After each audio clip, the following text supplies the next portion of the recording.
But I like to say that I have become of the South. Very happy to be here today. What I'm going to talk to you about is fairly simple. I'm going to talk about statistics a bit, like I do every year, but I'm going to have a slightly different exercise this year that you can let me know afterwards if it's both informative and entertainment. And then I'm going to go into some new rules, and you'll be happy to hear I have some video to illustrate some of our new rules. So with that, here are some statistics that I show, I think. Advance the slide, there we go. Statistics that I show each and every year. And this year, going through this exercise, I asked myself, why do we show these statistics? And I think the answer is, we're looking to see, do we have enough scoring in the game to make it entertaining? Scoring equals entertainment.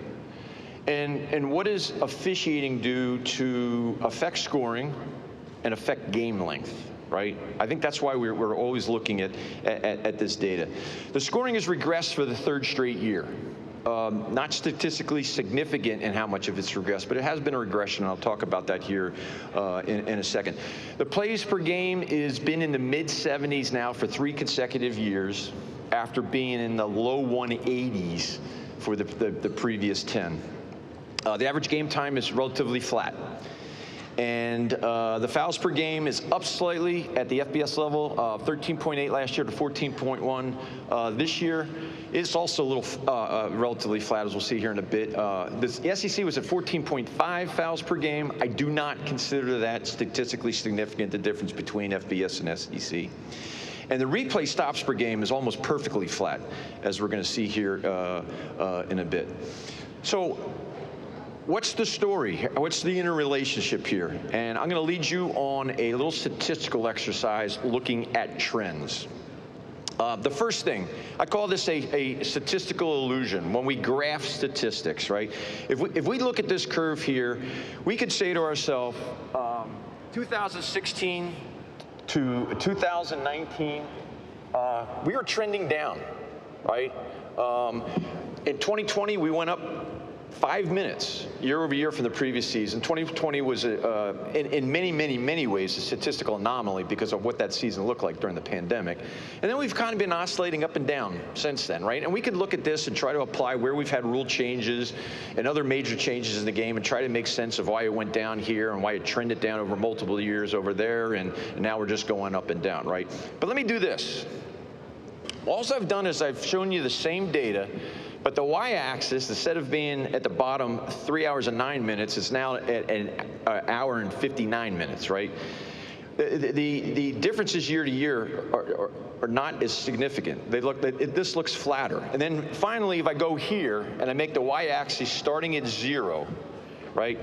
All the dynamicism in the data is almost completely gone. It looks like a flat line, right? It's not unlike standing in the base of the Himalayas and looking up and being just blown away at the elevation changes that you see. But then when you stand back, like it's maybe 250 miles in space at the space station, you look at the Earth, it looks as flat and as smooth as a billiard ball, right?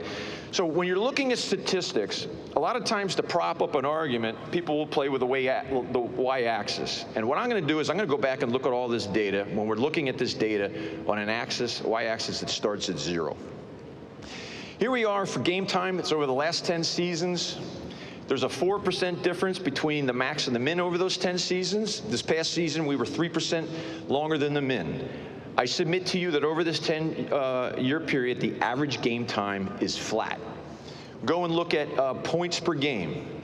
I only have this data, reliable data, for the 8 last seasons. The 7% difference between the min and max. We were at an 8-year low at the min. And one way to look at this data, 7% difference between the min and max. If we look through only the 2023 season, there's a 5% difference between min and max. Through the 22 season, it goes down to 3%. So over the last 2 seasons, we've increased the difference between the min and max by more than double, right? So this is a 3-year trend or two-year trend, I guess I should say, going down. Still a lot of scoring, right? And if you saw on a previous slide, the SEC is still another almost 3 points greater than the FBS average. We're at 56 and some points per game in the SEC. Still makes a pretty compelling game. Trending down, but nothing I see that's alarming. Fouls per game, 9 seasons. Looks pretty darn flat, correct? 5% difference between min and max. We were 2% greater than the min this last season. And then lastly, replay stops per game. The 19% difference between min and max. Aha, we have something here, right? Maybe not.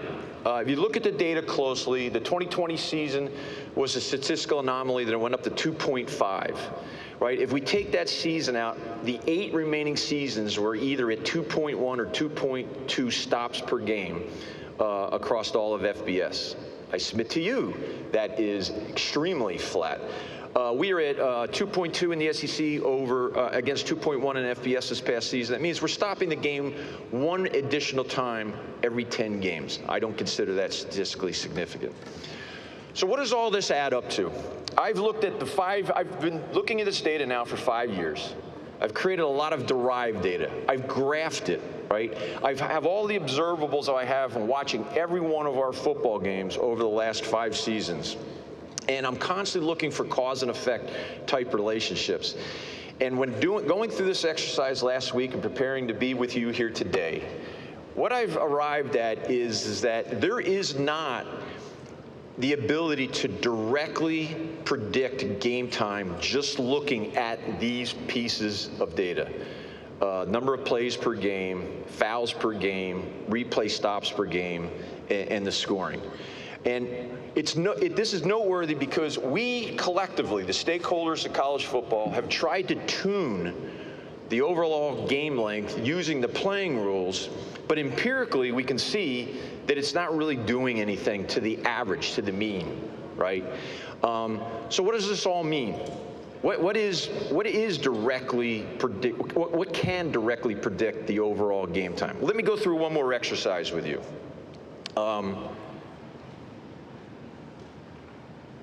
I have the data for the 2024 college football season and for the 2024 NFL season, and the data for all of the non-overtime games. In 2024, I don't think my lav mic's working. No, it is. 2024, we had 174 games on average, with a low of 125 and a high of 215. 125 and the 215 are not exact numbers. I wasn't able to get them. That data's not provided to me. But I've seen numbers from previous seasons within the last 5 years that I'm fairly confident I'm within 2 or 3 plays of this min and max. This is a span of 90 plays. Of all the games played in 2024 in FBS without overtime, the span between the min and the max was 90 plays. In the NFL, they averaged 151 plays per game with a low of 127 and a high of 183. This span is only 56 plays. Let's look at game times. We averaged 322 in FBS with a low of 235 and 410. Again, the 235 and the 410 aren't exact numbers. It's based on numbers I've seen over the last 5 years, and I know I'm in the ballpark here. In the NFL last season, this is a span of 95 minutes between the min and max and FBS in 2024 non-overtime games. In the NFL, they had an average of 3 hours and 3 minutes. Their high and low is 235 and 410, which is a span of 50 minutes.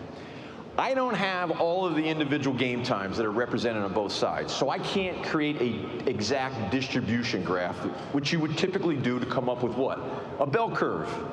But when you're looking at this data, it stands to reason, without having that data, you're probably going to have a bell curve that's a lot flatter or a lot wider than the other one. Namely, the FBS, the college game, has in its extremities, that's min and max, something that's a lot wider than what they have in the National Football League. And if you go and add the lines that you typically see for your first and your second standard deviations, what's important is right here, the area of the curve that's underneath the second deviation on the high side, because I'll submit to you that the college football ecosystem seems to be fairly acceptable of college football game times of 3 hours and 30 minutes or less. I'm basing that on my own personal experience of I don't hear of any feedback from the schools, presidents, chancellors, athletic directors, coaches.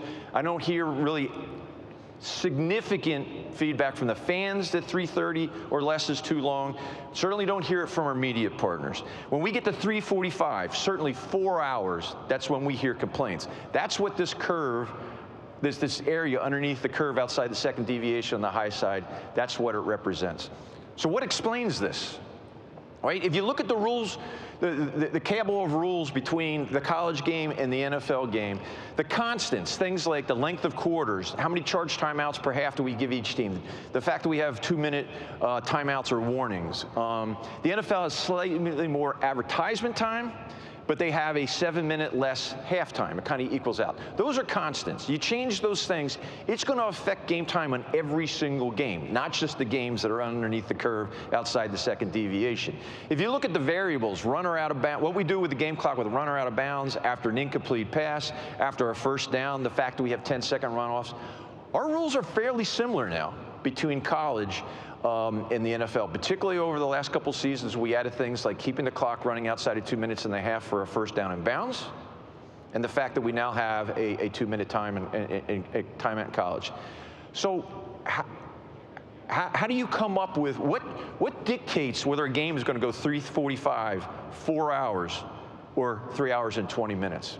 Well, things that I've thought of are, how about the run-pass ratio on how the game is called on the offensive side of the ball, which can create more incomplete passes if we have a higher pass-to-run ratio? How about the tempo of how the game's played? That's certainly something observable that's different between the college and the NFL game. How about the number of possessions per team? How many times are you substituting full platoons of teams on and off the field because you're going to have a punt situation, and now the teams are going to flip between offense and defense? How about injuries? I'm not talking about feigned injuries. I'm talking about all injuries, particularly injuries where we do not couple it with a media timeout. That injured player's down for 90 seconds, that's 90 seconds more that's added to our game time. And the number of charge timeouts that we have that are not media timeouts, same thing. If we have a charge timeout at the end of the half and the media partner's out of timeouts, which is typically what happens now after the 2-minute timeout, we're sitting there adding 90 to 120 seconds to the game for every one of the charge timeouts that we're taking to this period. So this is what I've come to, right? I present this data to you in terms of scoring, game time, fouls per game, replay stops per game, trying to come up with some kind of causality to the overall game length.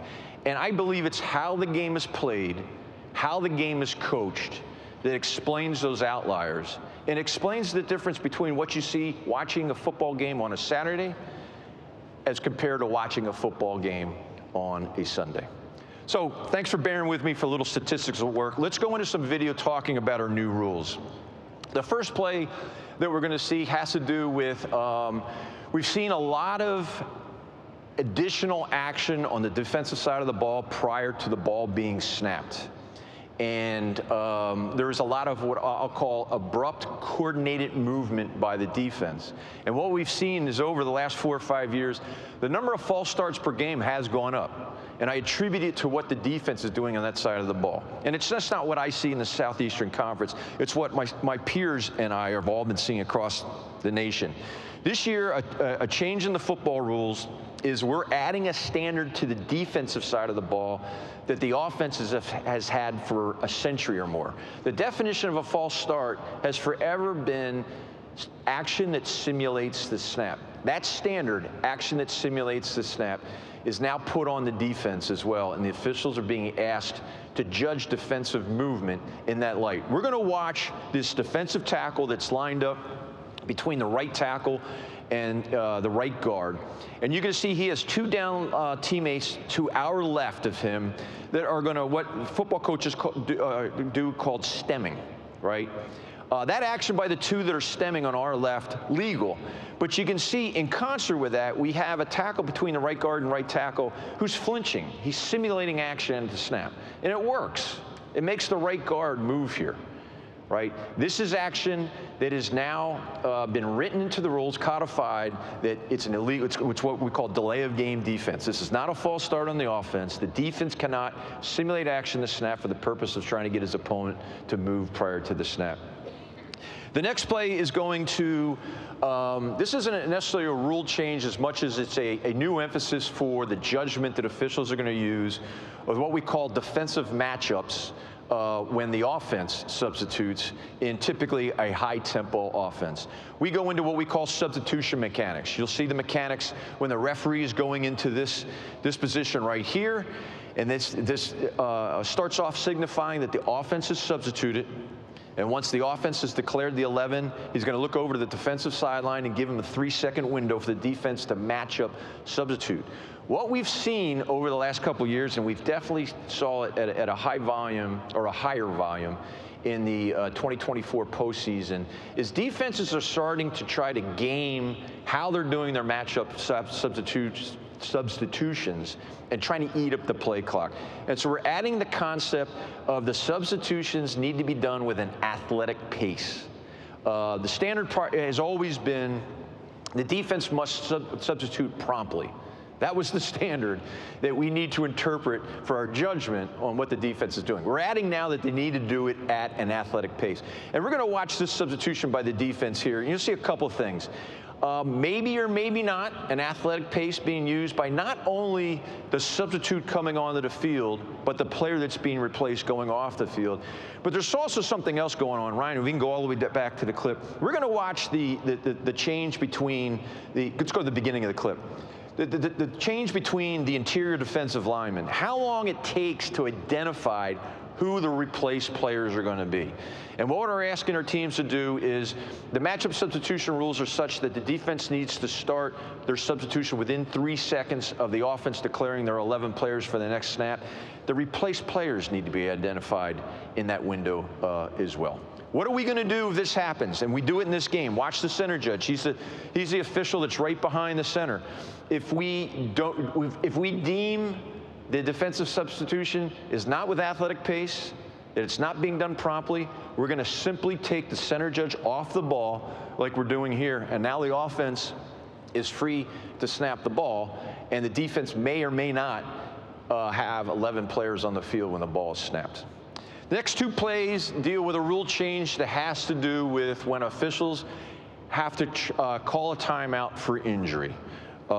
Is the only time in this 30 minutes, so I'm going to use the word feigned. Feigned injuries is how you typically write this up in your articles and whatnot. The new rule is such that once the ball has been spotted at the spot on the field for the succeeding snap, the ball is now ready for play, and should a player go down such that an official is forced to call an official's timeout for injury, that player's team is going to be charged a timeout, and if that team does not have a timeout remaining, it will incur a 5-yard delay of game foul. So we're going to look at a couple of plays, and these are, it's difficult to find video that really illustrates what's going on. We're looking at this player that's circled all the way on our top left. In relation to what happened on this play, we have a long gain. The official that's running towards the end line right now, that's the back judge who was standing 25 yards deep in the defensive backfield when the play started. It was a long gain, and the back judge is the one that retrieved the ball at the end of the down and has taken it to the succeeding spot. But he's waiting for the umpire to join him there. That's the second official that's jogging up to him from our left, right? While this is going on, this player goes down. And as you might suspect, of the 8 officials on the field, none of them are looking at this spot of the field on when this player is going down. This rule is not designed to address what's going on here, right? This player is going to be deemed having declared him, going down due to injury prior to the ball being ready for play. And if it's not obvious to the officials on the field what the timing relationship is between him presenting himself as injured and the ball being made ready for play, we're going to deem it the injury was prior to the ball being ready for play. We're not going to charge a timeout or administer a delay of game foul. Let's look at the opposite. Let's go to the next play. This is what we call the program feed. You see, The ball was snapped. We're killing the play immediately because prior to the snap, we're identifying a player down injured on the defensive side of the ball. It's this player in white here. And if we fast forward, we find a camera to show you what transpired. You're going to see the ball down and the umpire backing up off the ball. He has the U on him. And you can see clearly the ball's ready for play with go back to the beginning of the clip. The ball's ready for play with the center with his hands on the ball, and now the player goes down, right? This is what the rule change is designed to address. This particular action right here, this would be a charge timeout against the defense. Should they not have any timeouts left, this would be a 5-yard delay game. I see smiles out there. Sometimes these plays do bring a little hilarity to the presentation. Next rule change. We're going to show you that we're going to take a look at this deep receiver to our lower right. Stop it right there. He's going to give a T signal. And if you never knew why, this is kickoff return primarily, although this rule change does apply to punts as well. They give this signal to tell their teammates we're not going to return the ball, right? And they do that for 2 reasons. They don't want their teammates to go off and set their blocks and give themselves a possibility of getting injured, right? And they also sometimes don't want to give away what kind of return that they had drawn up, right? They want to disguise what they were going to do because they're not going to return the ball, so don't give any away to your opponent. So they were using this signal. And what was happening is, let's go ahead and play this clip now. Watch what happens here. This is the opening kickoff in the Florida State game. Everyone assumes he's not going to return it because he does that, but he goes off and returns the ball. And we as officials correctly allowed him during the 24 season to return the ball because the only thing that would kill a return is a valid or invalid fair catch signal. And valid and invalid fair catch signals are defined as a waving action. Typically this, but this, or any kind of arm waving action was the only way that we could have a signal that would kill a return. The T signal now is interpreted as a waving signal. If you give the T signal, this is the same as doing this. And you can obviously catch the ball, right? And if you catch it in the end zone, it's going to give you the 25-yard line. But what I suspect happened on this play, and it happens quite often, is that the deep returner assumes the ball is going to go into the end zone. So he's telling his teammates they're not going to return it, and then realize, no, the ball's going to come down about the 2 or 3 yard line, and I need to go off and catch it. And now he goes up and catches it.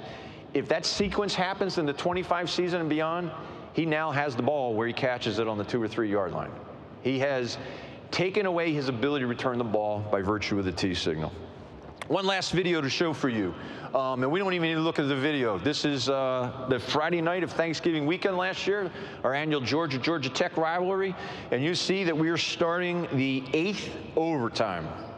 And we've changed the rules pertaining to both charge timeouts and media timeouts for overtime. We're not changing the rules that has to do with how you score in overtime. And just a quick review, first overtime period, score a touchdown, you can kick a 1-point field goal, or you can go for 2. Should you get to a second overtime, you score a touchdown, you can only score 2 points.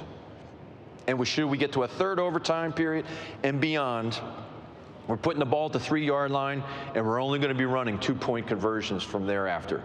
What has changed is, should we get to a third overtime period, teams now are only getting 1 charge timeout for the remainder of the game. They get 1 charge timeout for their first overtime period.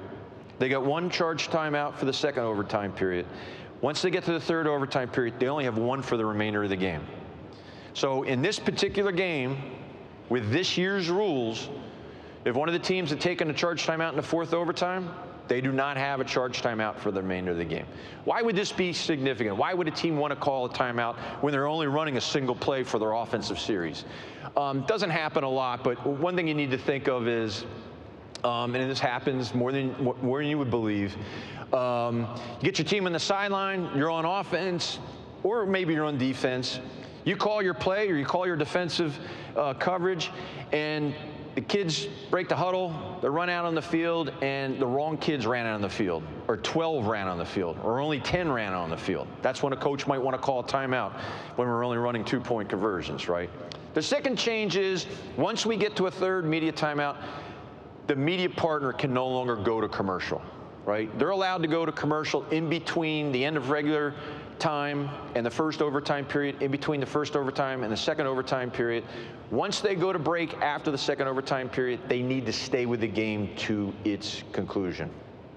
One other play that I don't have video for and doesn't need it, one other rule change that I don't have video for because it doesn't need it is, like the NFL did a number of years ago, we no longer going to have stands or confirmed outcomes in replay. Our replay rules through the 2024 season have always been that we have a tertiary outcome. We either are going to overturn, we're going to confirm, or we have stands.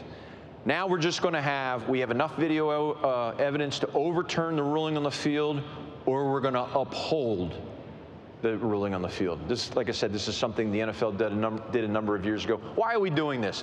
What we saw was that we had replay crews sometimes taking extra time. They knew they didn't have video evidence, indisputable video evidence to overturn the ruling on the field, but they took extra time to see whether they can confirm it or they needed to go stands.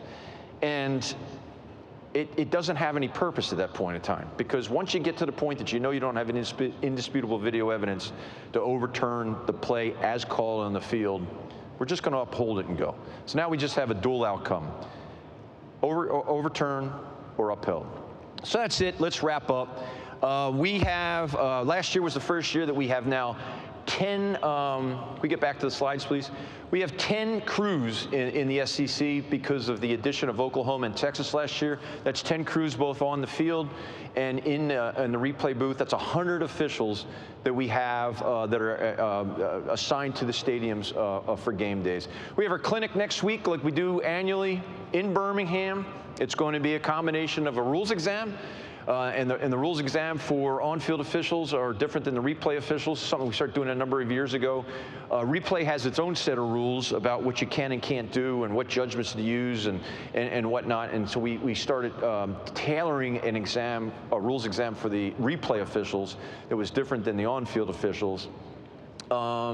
We have a physical fitness test. We take all our officials, on-field officials, out to Mountain Brook High School in Birmingham and run them through some paces very early in the morning, Friday at 7 a.m. And then we'll have, over the 2.5 days, approximately 12 hours of video that's specialized depending on what position you are on the field or if you're in replay. So that's it for my presentation this year. I believe we had a very successful year in officiating in 2024, particularly when I look at it across complete games. When I look at it certainly across the season, the bugaboo always is those handful of plays across the season where we're not at our best and it's a pivotal point in the game, right? We're chasing perfection. And as Coach Lombardi once said, it's probably not attainable, but if we catch excellence, that's what we want. And that's what I'm trying to do. It's not that my looking at our accuracy on defensive pass interference or our accuracy on offensive holding is unacceptable. It's the 3 or 4 plays that we see per season that a game pivots on and we weren't at its best. How can we be better? That's how we program our officials. That's how we program our training agenda for our guys next week and throughout the season. I wish everyone an enjoyable 2025 Southeastern Conference football season. Thank you. Thank you, John, and I know he'll be available if you have further questions. Appreciate his time this morning.